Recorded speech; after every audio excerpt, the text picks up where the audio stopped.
Selamat siang, perkenalkan nama saya Elizabeth Yusnita. Pada kesempatan ini saya akan mempresentasikan hasil diskusi sesi 5. Mata kuliah Studi Komparatif Pendidikan Dasar di Berbagai Negara. Sesi 5 temanya adalah integrasi teknologi dalam pendidikan dasar. Pertanyaan pertama, bahwa saat ini banyak pembicaraan terkait dengan ChatGPT, yakni Artificial Intelligence yang dapat berkomunikasi dan dapat menemukan solusi akan banyak hal.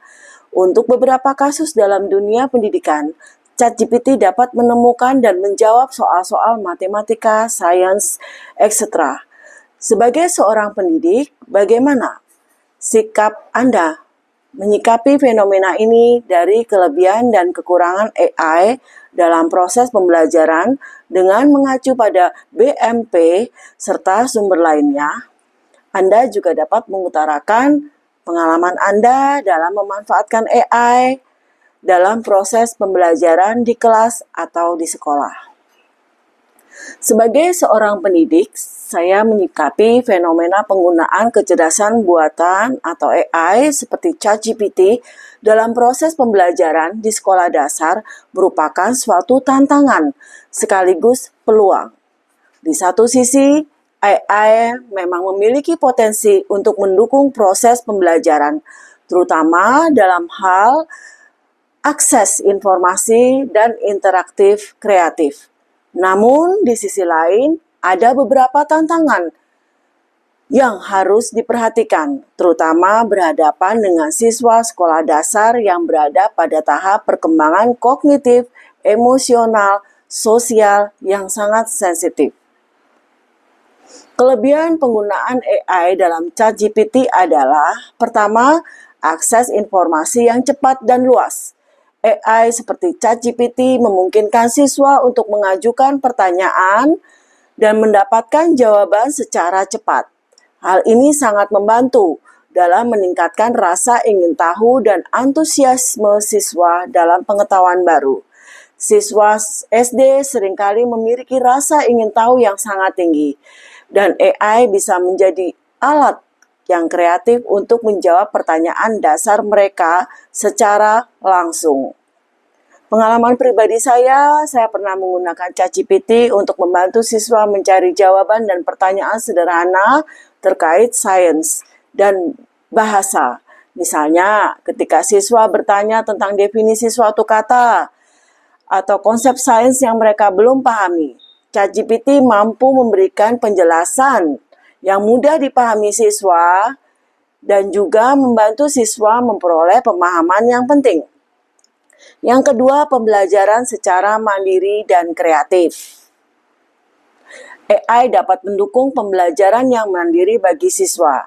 Mereka dapat mengeksplorasi berbagai konsep secara mandiri tanpa harus selalu menunggu arahan dari guru. ChatGPT sangat sekali membantu memberikan contoh soal dan membantu siswa memahami berbagai latihan di luar jam sekolah, yang membantu mereka lebih semangat dalam pembelajaran. Pendampingan untuk pembelajaran bahasa dan literasi. ChatGPT dapat digunakan untuk membantu meningkatkan keterampilan literasi siswa dengan cara yang menyenangkan.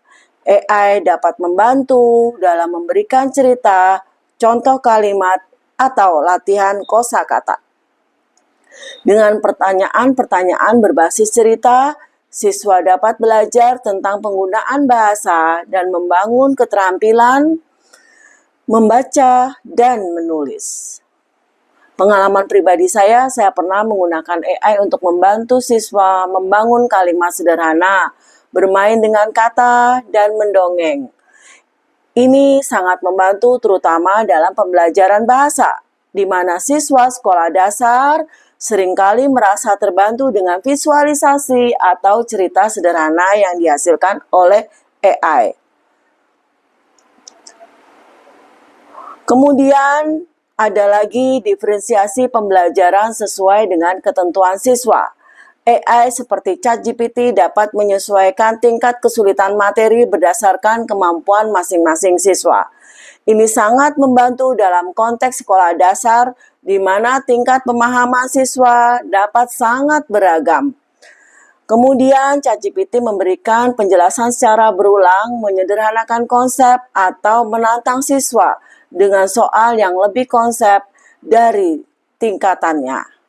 Pengalaman saya pernah menggunakan ChatGPT untuk membuat soal latihan yang berbeda dengan tingkat kesulitannya bagi siswa dalam satu kelas.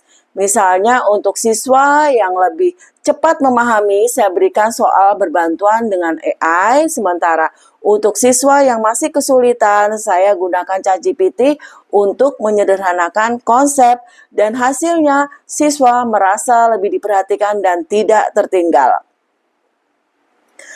Yang kelima, meningkatkan keterampilan berpikir kritis dan reaktif. Dengan mengajak siswa berdiskusi atau menanggapi pertanyaan dari ChatGPT, siswa dapat mengemukakan pendapatnya, mempertimbangkan berbagai sudut pandang, atau mengevaluasi jawaban.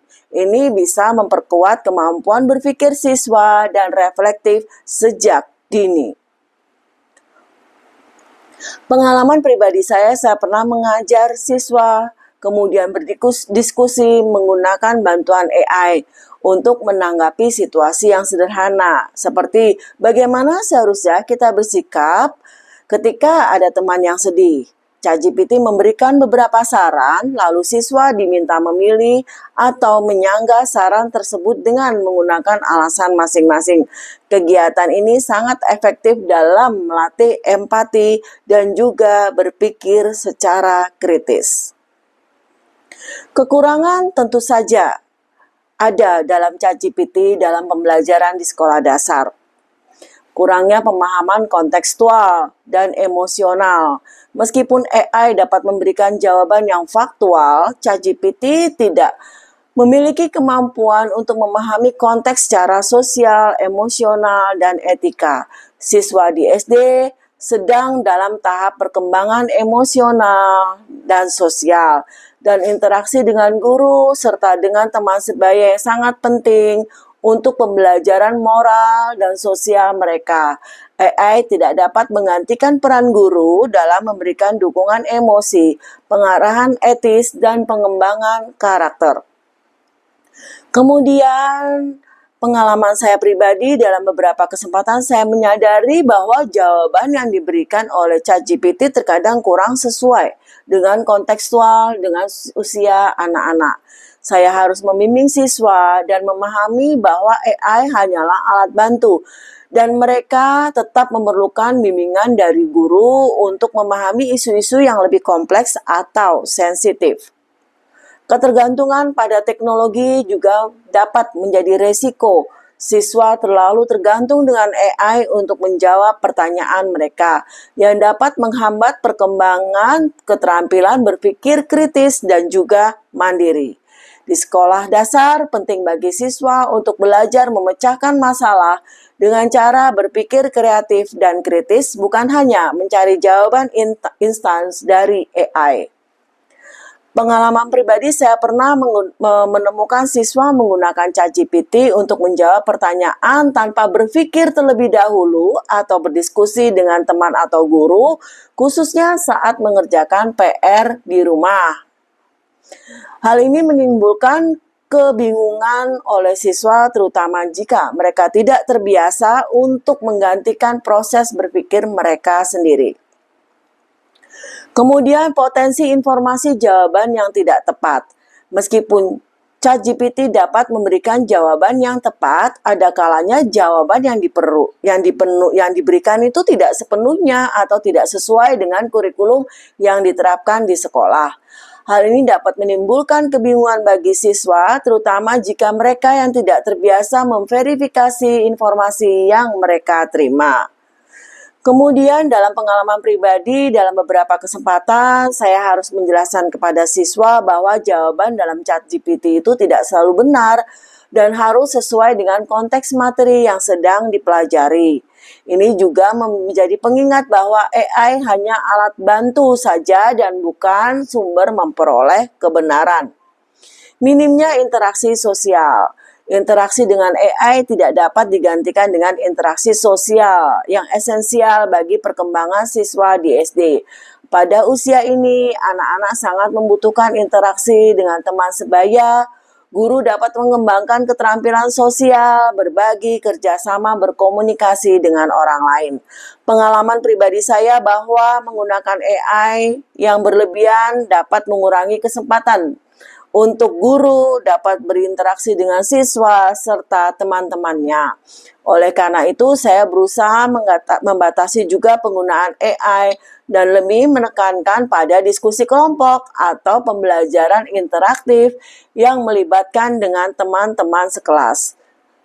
Kemudian yang terakhir bahwa keterbatasan dalam menggunakan AI itu menyesuaikan dengan gaya belajar individual. Meskipun AI dapat memberikan berbagai informasi seperti ChatGPT belum sepenuhnya mampu memahami dan menyesuaikan diri secara menyeluruh dengan gaya belajar mereka masing-masing, baik itu visual, auditori, kinestetik, atau kombinasi dari semuanya. Pada di usia SD, pemahaman siswa sangat dipengaruhi oleh cara mereka menerima dan memperoleh informasi. Pengalaman pribadi yang saya rasakan, saya pernah mendampingi siswa yang merasa kesulitan memahami penjelasan yang diberikan oleh ChatGPT karena mereka lebih responsif terhadap pembelajaran visual dan praktek langsung. Akhirnya, saya harus melengkapi penjelasan dengan gambar, simulasi, atau aktivitas fisik agar siswa benar-benar mampu memahami konsep yang diajarkan. Tinjauan dalam materi modul, kita mempelajari tentang pentingnya pendekatan pedagogi yang berpusat pada siswa dan penggunaan teknologi yang tepat guna mendukung pembelajaran. Salah satu poin pentingnya relevan dengan fenomena ini bahwa teknologi termasuk AI seharusnya mendukung active learning di mana siswa berperan aktif dalam mengkonstruksi pengetahuan mereka.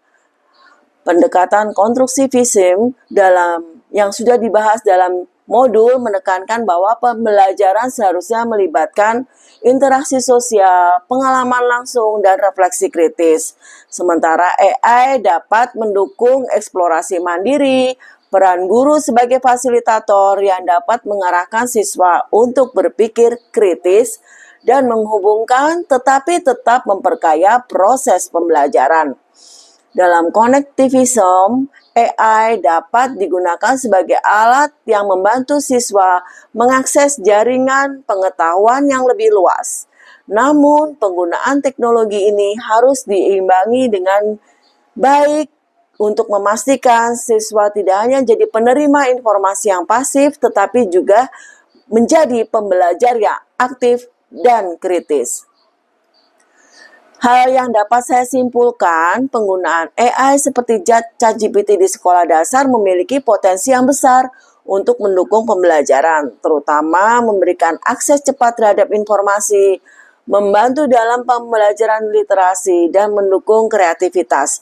Namun, penggunaannya harus disertai dengan pemahaman bahwa teknologi ini tidak sempurna dan memiliki keterbatasan. Saya berusaha mengintegrasikan AI ke dalam proses pembelajaran sebagai alat bantu, tapi tetap menjaga keseimbangan agar siswa dapat berinteraksi dengan manusia yang diperlukan dalam perkembangan mereka.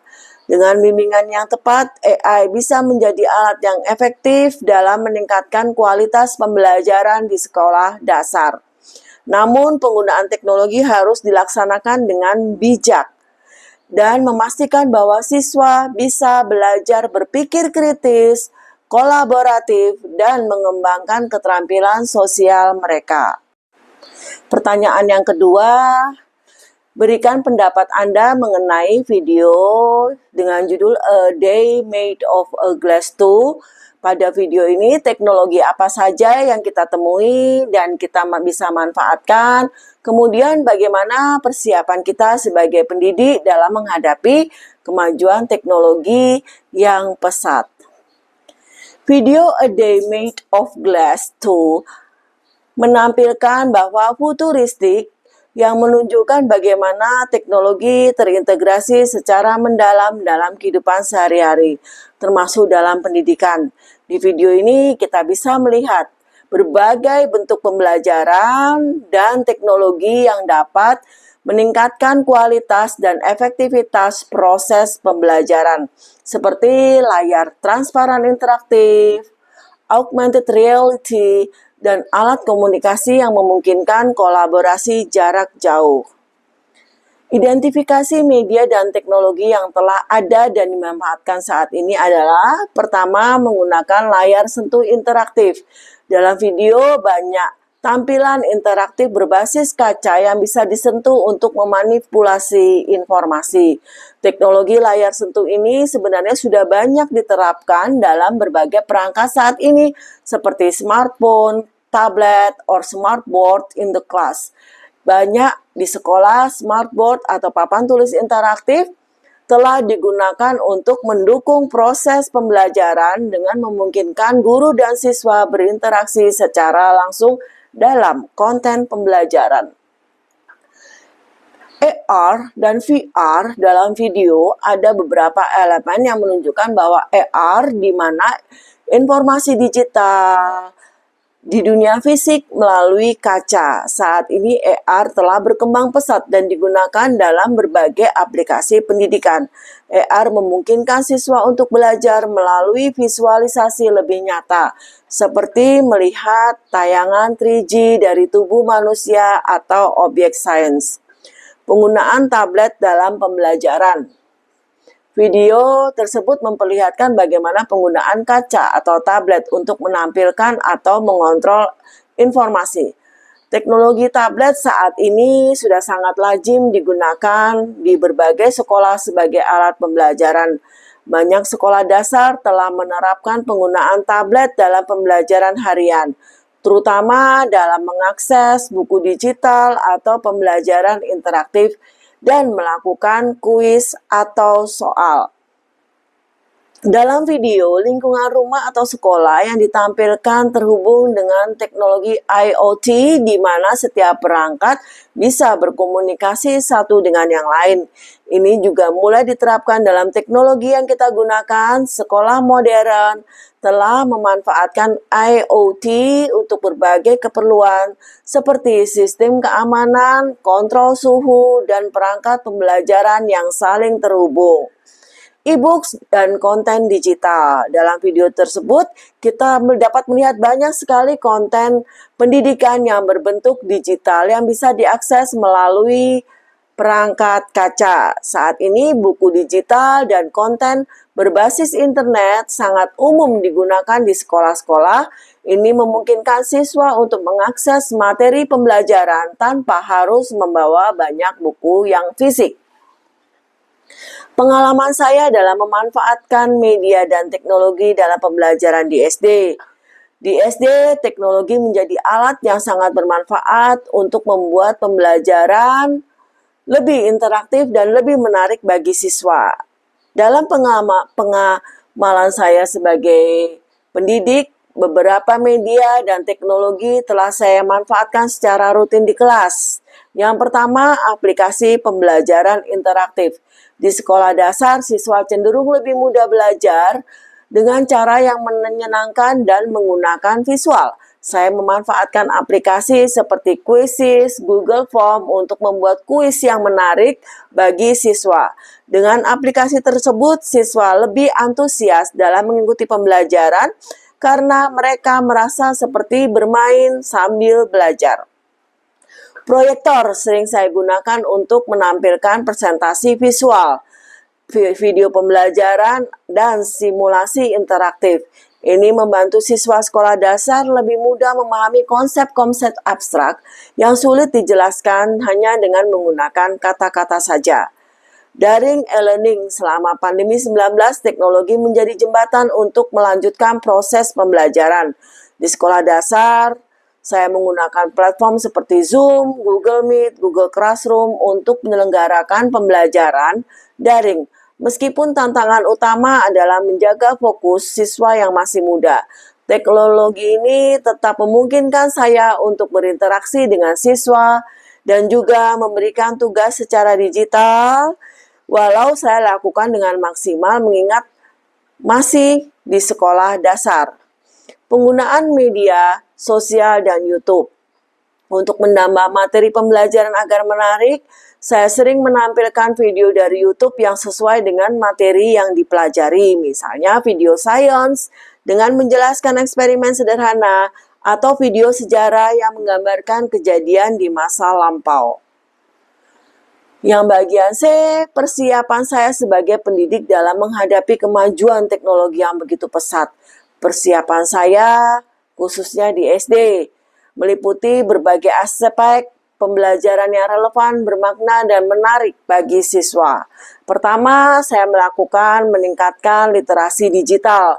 Sebagai pendidik, saya terus belajar dan mengikuti pelatihan menggunakan perangkat digital dan juga aplikasi pembelajaran seperti Google Classroom, Canva for Education. Hal ini membantu saya merancang pembelajaran yang lebih interaktif sesuai dengan dunia digital yang akrab bagi siswa saat ini. Contoh dalam pembelajaran Bahasa Indonesia di kelas 4, saya menggunakan word wall untuk membuat kuis dengan sinonim atau antonim. Siswa menjawab kuis secara langsung dan juga melalui tablet sekolah. Ini membantu mereka antusias belajar karena formatnya seperti permainan. Mengintegrasikan teknologi dalam proses pembelajaran. Saya memanfaatkan media presentasi yang interaktif dan video pembelajaran dari YouTube atau platform dari Kemendikbud untuk menjelaskan materi. Saya juga menggunakan PowerPoint interaktif dengan animasi untuk menarik perhatian siswa. Saat mengajarkan PPKN tentang aturan sekolah, contohnya saya menggunakan video pendek animasi menggambarkan kehidupan sehari-hari, serta mengajak siswa berdiskusi mengenai aturan mana yang bisa dilaksanakan atau yang ditinggalkan. Melatih siswa menggunakan teknologi secara positif dan aman. Saya juga mendidik siswa agar bijak dan aman dalam menggunakan teknologi. Ini penting agar siswa tidak hanya menjadi pengguna, tetapi lebih memahami etika secara digital. Saya membuat kegiatan proyek sederhana, seperti membuat poster digital dengan tema etika menggunakan internet. Menggunakan Canva, siswa belajar membuat desain dan menuliskan perangkat moral, sekaligus belajar teknologi dan karakter. Menyusun pembelajaran berdiferensiasi berbasis teknologi. Saya menyesuaikan metode dan juga media sesuai dengan kebutuhan siswa, terutama di kelas yang heterogen. Teknologi ini memungkinkan saya memberikan tugas yang berbeda dengan kemampuan siswa. Dalam pembelajaran matematika, siswa yang cepat memahami konsep akan dapat diberikan latihan interaktif. Sementara siswa lain dengan video penjelasan yang lebih sederhana dan dibimbing secara langsung. Menjalin kolaborasi dan komunikasi digital. Saya menggunakan platform komunikasi digital seperti WhatsApp, Google Form untuk berkomunikasi dengan orang tua dan siswa. Khususnya tugas rumah, pengumpulan tugas, dan umpan balik. Saya juga membuat Google Form untuk pembelajaran harian. Siswa mengisi form sehingga di akhir pelajaran menyampaikan apa yang bisa mereka pahami ataupun yang tidak mereka pahami. Ini membantu saya mengevaluasi dengan lebih cepat. Dan sebagai kesimpulan akhir, media dan teknologi yang digambarkan dalam video A Day Made of Glass 2 sudah mulai terwujud dalam berbagai bentuk dunia nyata, meskipun tidak sepenuhnya bisa divisualisasikan seperti layar sentuh, AR, tablet, or IoT. dalam buku digital sudah diterapkan di sekolah-sekolah seperti termasuk di sekolah dasar. Sebagai pendidik, saya melihat teknologi ini sebagai alat yang sangat efektif dalam meningkatkan kualitas dan efektivitas pembelajaran. Namun, penting juga untuk tetap memegang prinsip peran guru sebagai fasilitator yang memberikan konteks, bimbingan, arahan karena teknologi hanyalah alat bantu dengan bijak untuk mendukung pembelajaran yang holistik bagi siswa. Demikian paparan diskusi saya. Apabila ada masukan, saran, diperkenankan agar diskusi saya ke depannya lebih baik. Terima kasih.